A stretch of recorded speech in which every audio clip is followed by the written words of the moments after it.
tema da mensagem de hoje a passagem que eu vou usar está em João 11, vai aparecer aí no João 11, do 39 ao 44. Obrigado. Passa o próximo slide, por favor. Eu coloquei o texto no slide. Se você quiser acompanhar pelo slide, pela Bíblia, pelo seu celular, fique à vontade.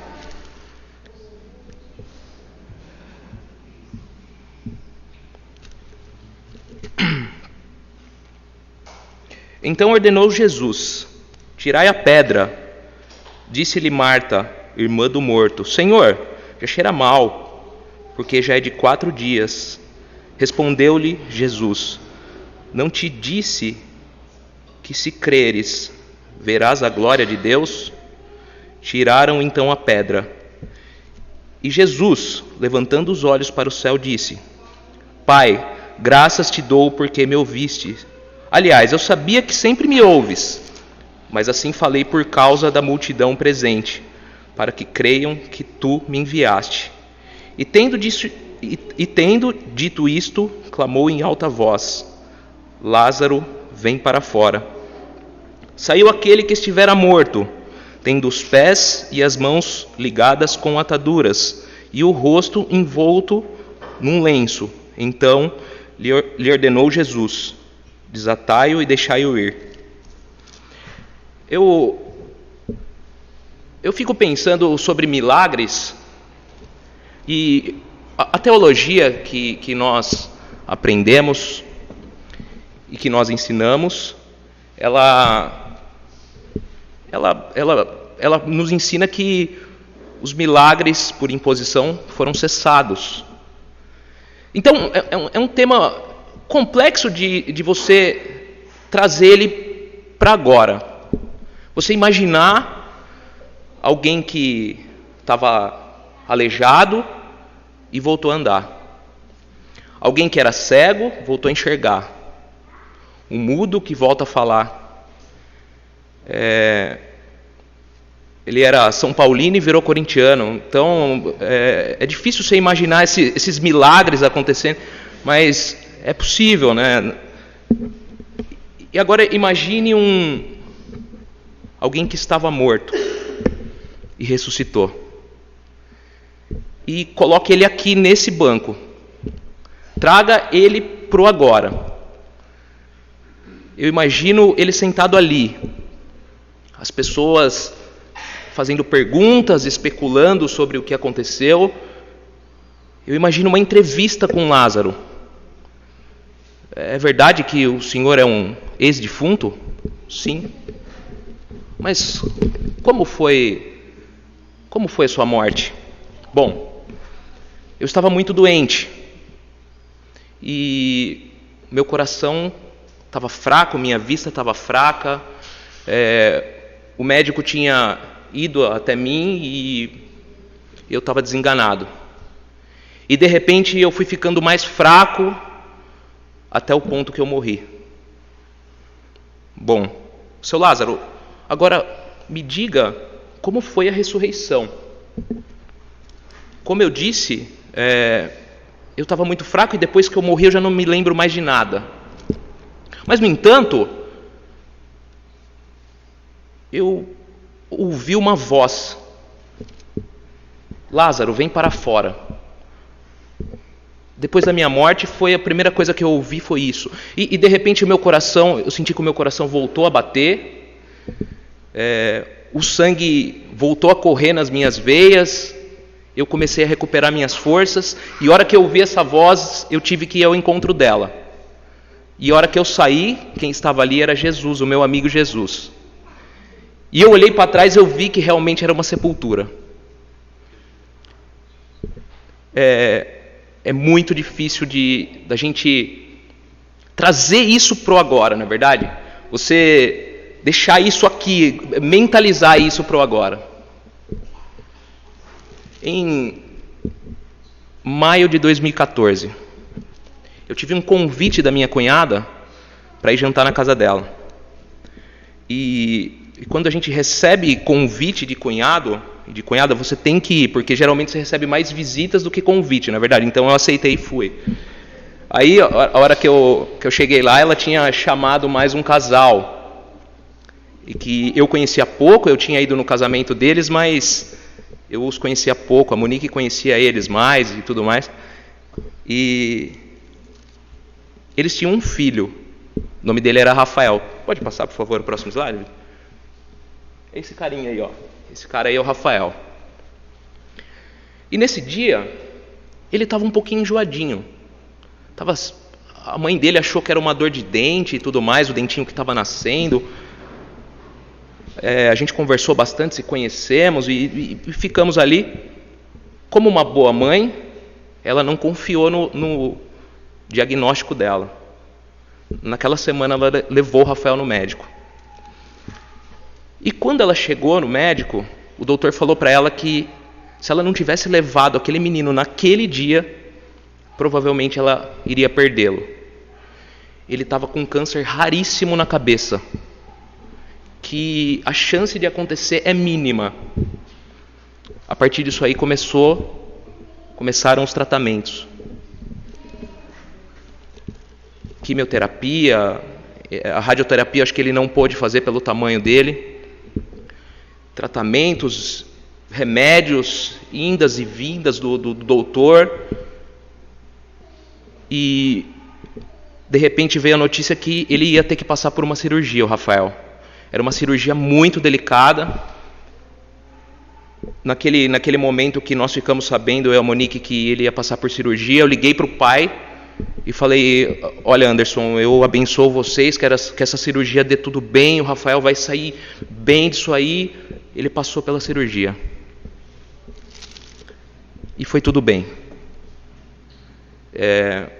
Ele saiu da cirurgia. Depois que eu recebi essa notícia, eu me desliguei um pouco do tema. Aí eu resolvi fazer um churrasco com alguns amigos de infância que eu tinha. E por coincidência, uma das esposas era biomédica no Grendac, onde cuida da criança com câncer em Jundiaí. E ela falou para a Monique que a situação do Rafael era muito delicada. Ele estava passando por um momento muito difícil, aquela doença tinha aumentado e era um milagre para salvá-lo. Eu fiz como as irmãs de Lázaro, eu fiquei esperando esse milagre e fiquei esperando Jesus aparecer. E num belo dia chega um SMS, que naquela época não tinha o WhatsApp ainda. O Anderson me ligou, me mandou uma mensagem falando que o Rafael tinha falecido. Eu, sinceramente, naquele momento, eu fiz como as irmãs de Lázaro. Onde está Cristo? Por que ele deixou essa criança morrer? Será que ele não se preocupou com o sofrimento de todos que estavam envolvidos naquele tema? Eu questionei.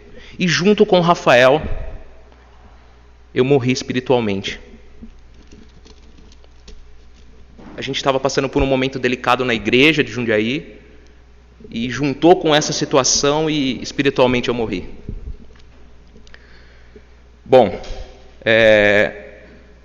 geralmente quando alguém morre espiritualmente na igreja, a gente fala que, puxa, esse irmão saiu da igreja. Quando deveríamos falar, esse irmão precisa voltar para a igreja.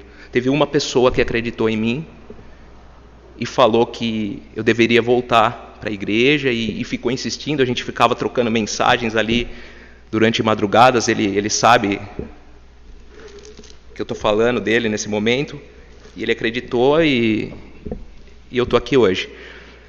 Enfim, eu fui em um casamento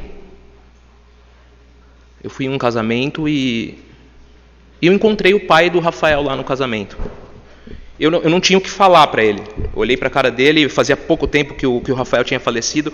Eu não tinha o que falar para ele e realmente a única coisa que eu falei para ele, eu falei assim: olha, Anderson, se eu pudesse, eu daria 15 anos da minha vida para o Rafael estar vivo hoje. Porque eu imaginava o quanto que ele estava sofrendo. Eu não tenho filhos, mas é uma criança. É alguém que você planejou o futuro. E ela tinha ido embora. Deus havia levado o Rafael. A única coisa que eu pude falar para ele foi isso. Então ele me contou. Ele me falou que quando ele estava no hospital com o Rafael, ele estava olhando no leito o Rafael deitado ali, né? Assim, muito debilitado. E nisso veio a esposa dele, a Bruna, e falou assim: Anderson, entrega o Rafael, ele não aguenta mais, ele está sofrendo muito. Ele não queria aceitar o fato de perder o filho dele. Ele falou que... É difícil falar isso. Ele falou assim: vai com Deus, meu filho. Foi, deu um beijo na testa do Rafael, e o Rafael naquele momento morreu. Sinceramente, eu continuei questionando Deus. Eu falei assim: o Senhor tinha que estar ali. Aonde o Senhor estava? Não é possível que o Senhor não se preocupou. Eu continuei a questionar, e aquilo ficou no meu coração. E um dia, eu sentado na minha garagem, aí me chegou uma mensagem dele, do Anderson. A gente falando sobre futebol e tudo mais, ele me falou assim: Kleber, eu tenho uma coisa para te contar. Eu falei assim: pode falar, Anderson, mas você não fala para ninguém? Não falo para ninguém. Eu não sei por que ele me escolheu falar aquilo lá. Ele falou assim: a Bruna está grávida. Eu fiquei muito emocionado. De verdade, eu fiquei muito emocionado por ele ter falado aquilo para mim, porque a hora que ele me contou aquilo, parecia que Jesus estava falando assim: Kleber, vem para fora. Porque quando ele teve a notícia da esposa estar grávida,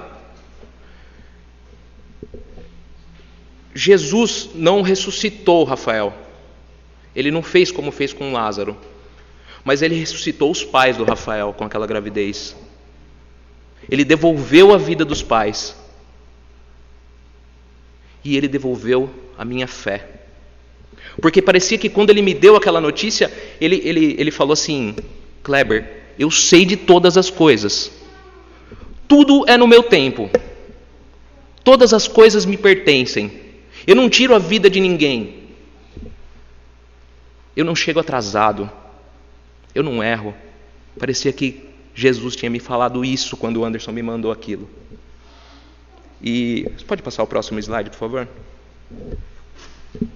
E eles estão ali com um filho lindo.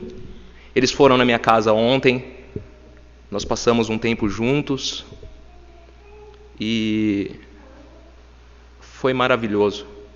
É assim, Cristo, Jesus, ele não se atrasa, ele sabe a hora certinha de agir. E eu digo a vocês que o dom de cura, o dom de imposição de mãos, sim, eles foram cessados. Mas o poder de Cristo não. Ele ainda cura, ele ainda restaura a vista, a visão, ele ainda pode fazer que voltemos a andar, ele ainda ressuscita dos mortos. Esse Cristo de 2018 anos atrás é o mesmo hoje. Ele ainda tem o poder de fazer todas as coisas no tempo dele. E eu conheço verdadeiramente pessoas que foram ressuscitadas dos mortos. E ele ainda pode ressuscitar. Ele ainda tem esse poder. Mas como está escrito, as coisas que o olho não viu e o ouvido não ouviu e não subiram ao coração do homem, são as que Deus preparou para os que o amam. eu aconselho a todos que essa semana seja uma semana de reflexão, porque a ressurreição que nós tivemos é diferente da de Lázaro. Lázaro, ele morreu de novo depois. A nossa é para a vida eterna. A nossa é para morar eternamente da casa daquele que é o dono de todas as coisas. E pensem naquilo que você tem de melhor, aquilo que você acredita, que você agradece todos os dias por ter. Olhe para isso, pense nisso agora, seja o seu casamento, seja o seu filho, seja a sua profissão. Olhe para isso e fala assim: meu Deus, eu tenho algo que eu agradeço muito. E depois tente imaginar o que te espera na casa do Senhor. Tenta imaginar como vai ser morar com o Senhor. Amém.